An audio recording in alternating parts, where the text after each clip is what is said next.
प्रथमे आपण Google Chrome को ओपन करने ओपन कर सारा पर सेठी सर्च करेंगे एनवीएसपी सर्च कर सारा पर जो प्रथम लिंक टी आसीबो तारि ऊपर आपण क्लिक करेंगे क्लिक कर सारा पर आपण एनवीएसपी रो ऑफिशियल होम पेज रे पहुंची जिवे इंटरफेस टी किछि एपरि भाव में देखा तो तापरे आपन को एठी समस्त सर्विस टी पाया को हेले एठी आपन को एक आईडी क्रिएट करिया पड़िबो आईडी क्रिएट करिया को हेले प्रथम जो राइट साइड रे साइन अप ऑप्शन टी अछि तारि ऊपर आपन क्लिक करिवे क्लिक कर साला परे एठी मोबाइल नंबर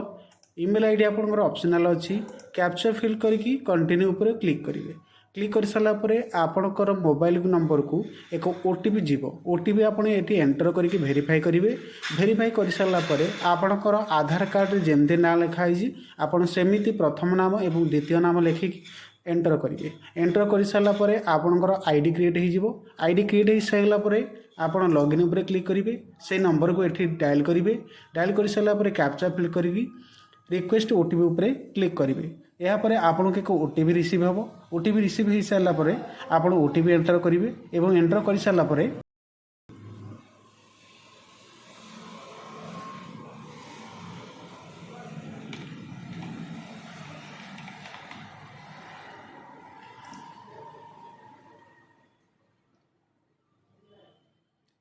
लॉगिन हो सारा पर पुणी थे आपड़ यही पेज को आसिक पहुँची गले यापर आपड़ समस्त सर्विस टी आप ऑनलाइन टी नहीं पारे।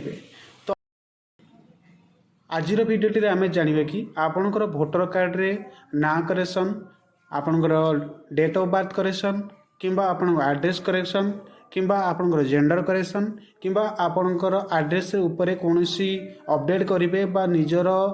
आसेम्बली रु अन्य एक आसेम्बली को केमती जीवे तार संपूर्ण प्रोसेस टी ऑनलाइन में कौन रहिबो चलतु देखा ता पूर्व जन रखा चाहिए जदि आपण आम चैनल में नुआ आछंती चैनल टी सब्सक्राइब करंतु लाइक करंतु शेयर मध्य करंतु चलतु वीडियो स्टार्ट करवा। तो ये समस्त सर्विस गुड़ाक नापी हेले आपण फॉर्म एट उपर क्लिक करेंगे क्लिक कर सारा पर आपणकर पेज टी किसी एपरी भाव में शो कर सारा पर दुईटी ऑप्शन आपको देखो गोटे सेल्फ गोटे अदर इलेक्ट्रोल जदि आप निजर करने चाहते तो सेल्फ उपर क्लिक करिकी आपड़ एठी निजर भोटर आईडी नंबर देकी सबमिट करेंगे जदि आप फैमिली मेंबर करने चाहते तो अदर उपर क्लिक करिकी आपणकर फैमिली मेंबर जार प्रॉब्लम अच्छी तार ये नंबर देवे आईडी नंबर टी देकी सबमिट करेंगे जेहेतु आप निजर करने चाहूँ तो ये देकी बर्तमान सबमिट उपर क्लिक कर दिगला सबमिट उपर क्लिक कलापर आपणकर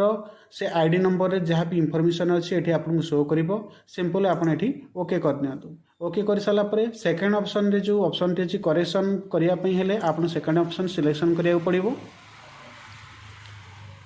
सेकेंड ऑप्शन सिलेक्शन करके ओके करने ओके कर सारा पर आपन इंटरफेस टी किसी एपरी भाव में शो हम शो हो गला आपन प्रथमे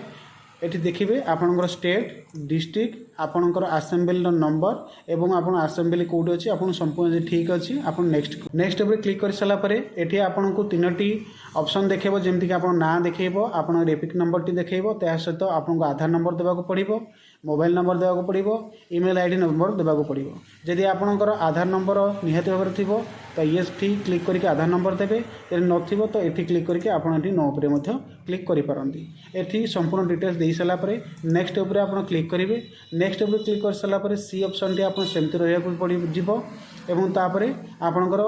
एई ऑप्शन टी आसी जिवो नेक्स्ट कला पर ऑप्शन आसीजिवो आसीगला पर एठी देखंतु ना